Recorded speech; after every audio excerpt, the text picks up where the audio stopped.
My dear, your old woman is going to a nursing home because I'm moving in with Catherine, Daryl announced bluntly. His words cut through the air.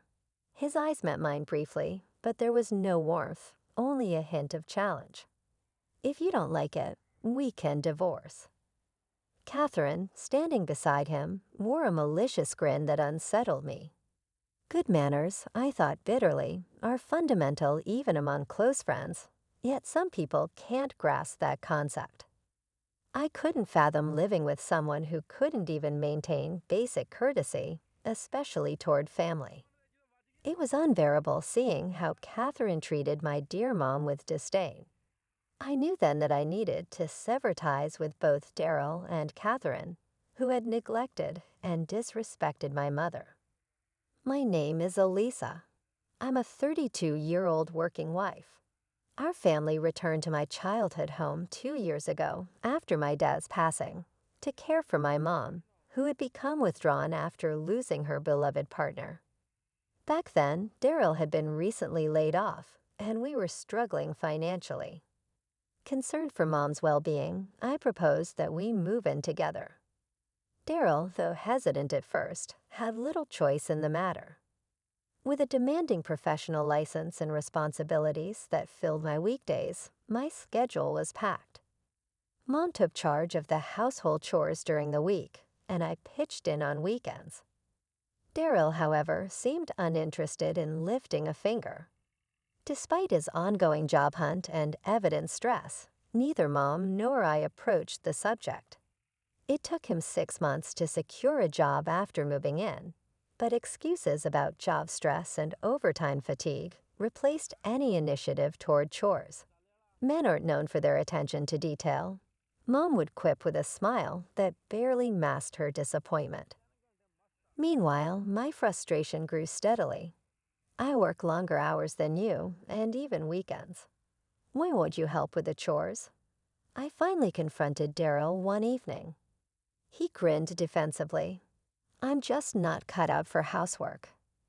That's not an excuse, I countered firmly. I wasn't either, but I made an effort to learn. You don't even try.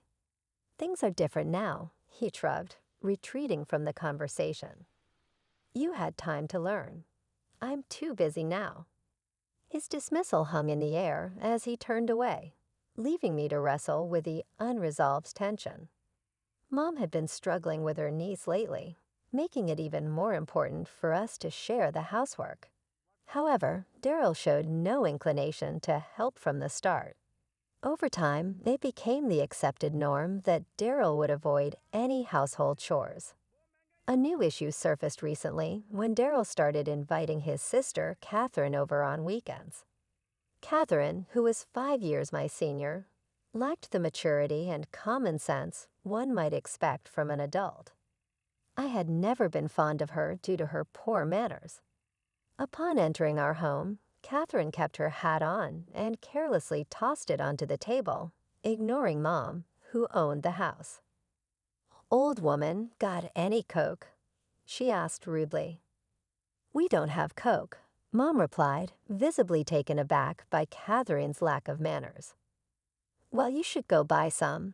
It's bad manners not to offer anything to guests, Catherine continued. Please buy your own.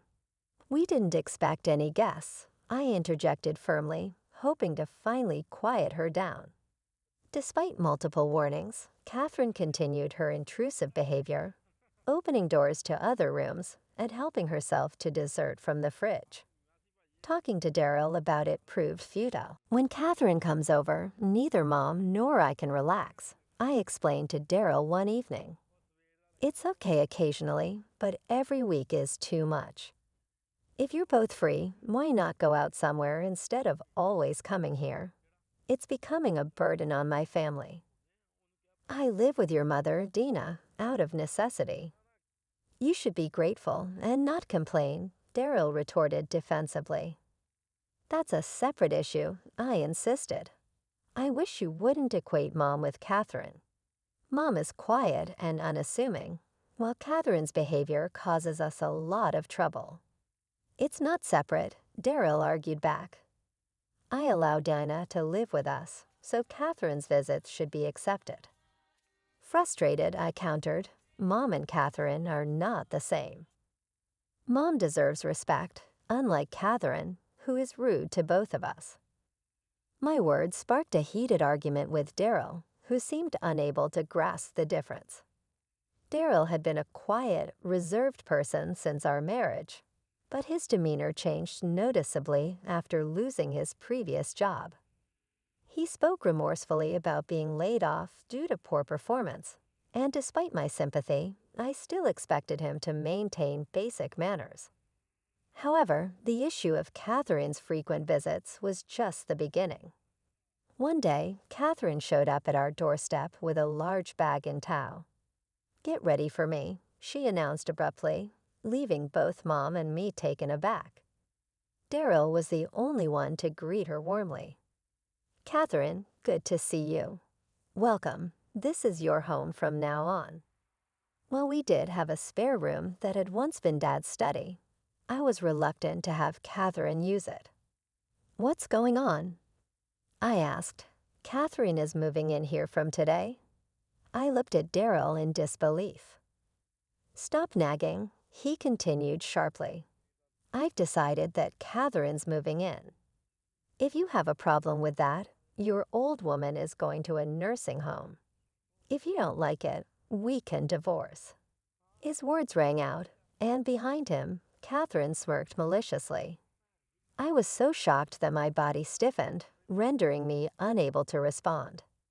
The anger surged within me, especially at the disrespect shown toward my mom. Daryl, undeterred, continued to dictate, "Dina, Catherine will be using your room. You'll have to move to the study." Mom's expression mirrored my disbelief. Daryl and Catherine proceeded upstairs, and Mom and I trailed behind, only to witness them attempting to rearrange Mom's belongings in her own room. "That's enough," I erupted, unable to contain my frustration. "Fine, let's get divorced now. Please leave." "What? Are you serious?" Daryl looked down at me with a dismissive laugh. Without hesitation, I nodded firmly. "I am serious. I've reached my limit with you and Catherine. Living with her is not an option. If you're suggesting divorce, I'm prepared for it." "I'll take care of my mom," I asserted. "You're willing to throw away your life for an old woman with limited years left," Daryl retorted sharply. "You don't understand. Spending the rest of my life with you would be the real waste," I shot back. "You brought up divorce. Let's follow through," Daryl said. "Fine, until I find a new place, Catherine will stay in my room. Why don't you move over to your beloved Dina's room?" Daryl countered, his tone challenging. "That's my plan anyway.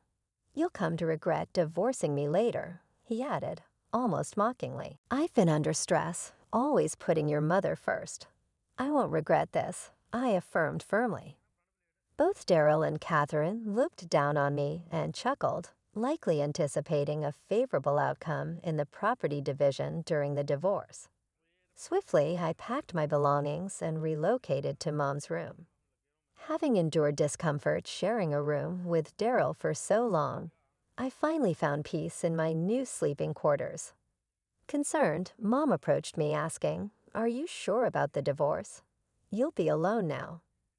"Don't worry, Mom, I'm okay with it. You mean more to me than that man," I reassured her earnestly. Mom nodded sadly, though she bore no blame for the situation. Once the divorce was finalized, I planned a vacation for Mom and myself to lift our spirits and start anew. I was determined to ensure her happiness.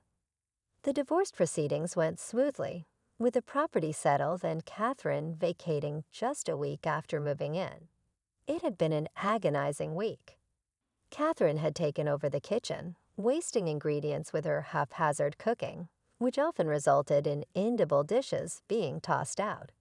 She also disrupted the nights with blaring music, and even consumed a cake I had purchased from a renowned chef, intended to be shared with Mom. After leaving our home, the two of them moved into a well-located condo.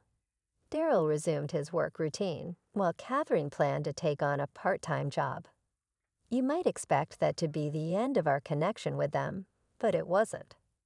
Feeling the need to release all my pent-up frustration, I decided to visit my in-laws' house unannounced. My mother-in-law, Posey, was a step up from Catherine, but still someone I didn't particularly like, often making snide remarks about me. Among them, my father-in-law, Oswald, stood out as the most reasonable and decent person in the family. Initially, I hadn't minded Posey or Catherine much because Daryl and Oswald seemed decent. It turned out I had misjudged Daryl. Without calling ahead, I arrived at my in-laws' home and announced through the intercom to Posey, "I've come to say goodbye." We divorced. Reluctantly, Posey let me in. I entered, still wearing my hat, and opened what I assumed was Posey's room. "What are you doing?" Posey asked, clearly displeased. "Oh, I thought this was the custom in this house, given how Catherine behaved," I remarked, brushing off Posey's visible annoyance as I entered the room. Oswald was nowhere to be seen, leaving Posey flustered by my unexpected visit. Assertively, I settled onto the living room sofa and made a request mirroring Catherine's past behavior. "Could you get me a Coke?" "What? We don't have Coke." "Can't you go buy some yourself?" Posey replied sharply. "What's this about?" "You're here to apologize for the divorce, right? I heard you had an affair, and now you act like this." "An affair? I haven't done anything like that. Show me proof before you make such accusations," I challenged. "Besides, this is how your daughter treated us in our home. Didn't you raise her to act this way? And now you find my behavior rude." Posey paled and fell silent.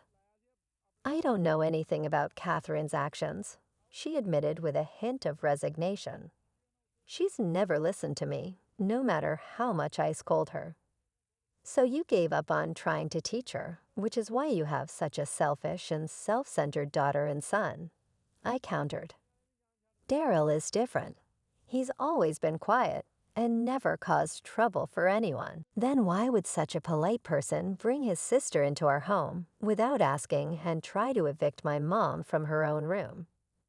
I pressed. "The reason we divorced is because Daryl told me that if I didn't want to live with Catherine, then we should divorce." Where did this affair story come from? I watched as Posey looked bewildered, staring at the ground in silence. Seeing the futility of further discussion, I stood up. "Please instruct your children not to behave like this in the future." I apologize for my abrupt behavior today, I concluded firmly before taking my leave. Following the incident, my parents-in-law formally approached me to apologize.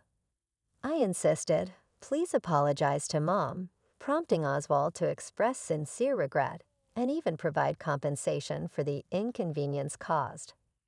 Mom was visibly moved by the gesture.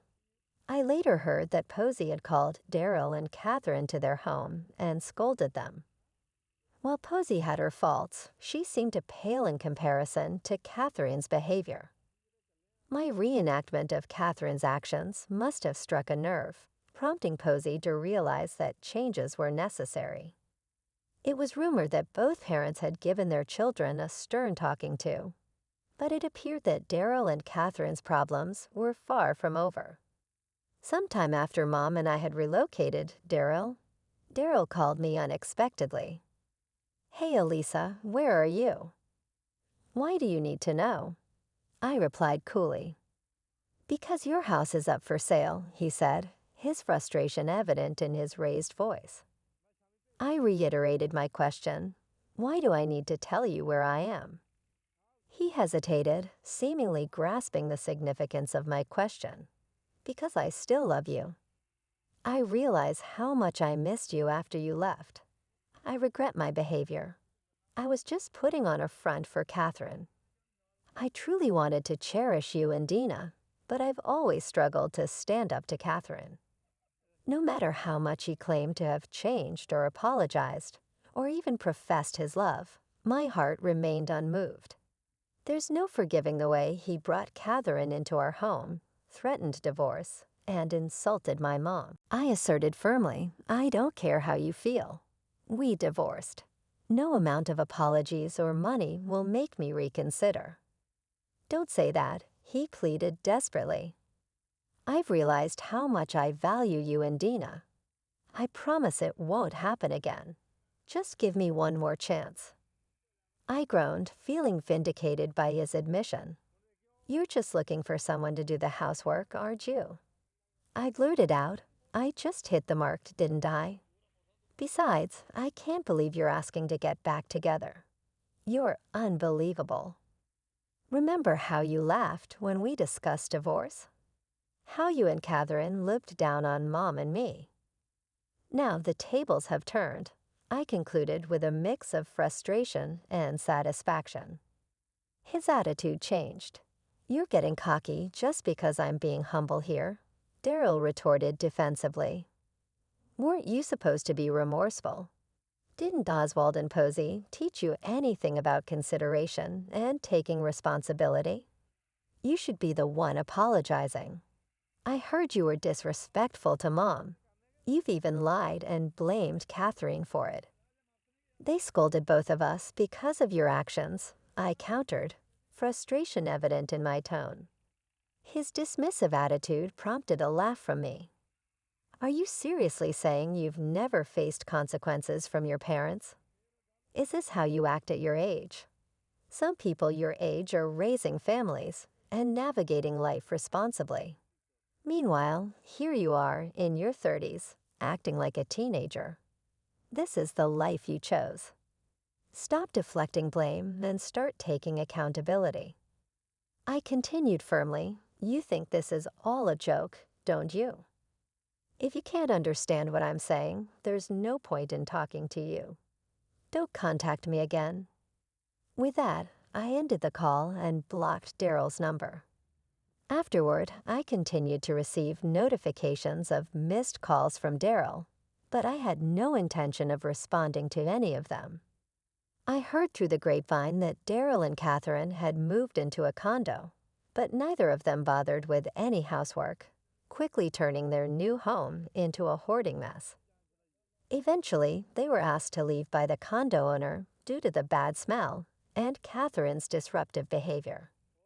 In a rush, they hired a cleaning company, and things briefly improved. However, their place soon fell back into disarray. It wasn't long before they reached out to me for help. Catherine's spending habits had become extravagant. She had relied on her boyfriend in the past, but he had broken up with her because of her reckless behavior. I couldn't muster any sympathy for her plight. They were both facing financial struggles now, with Catherine relying heavily on Daryl's income and spending recklessly. After settling into my new place, I decided to take a trip with my mom. She seemed melancholic, blaming herself for my divorce. Our trip to Hawaii, however, lifted her spirits, and I saw her smile brightly for the first time in a while. Looking ahead, I'm not making any firm plans. Perhaps I'll remarry someday, but only to someone who values family and has basic manners. Otherwise, I'm content being single. My focus remains on working hard and ensuring my mom is well cared for.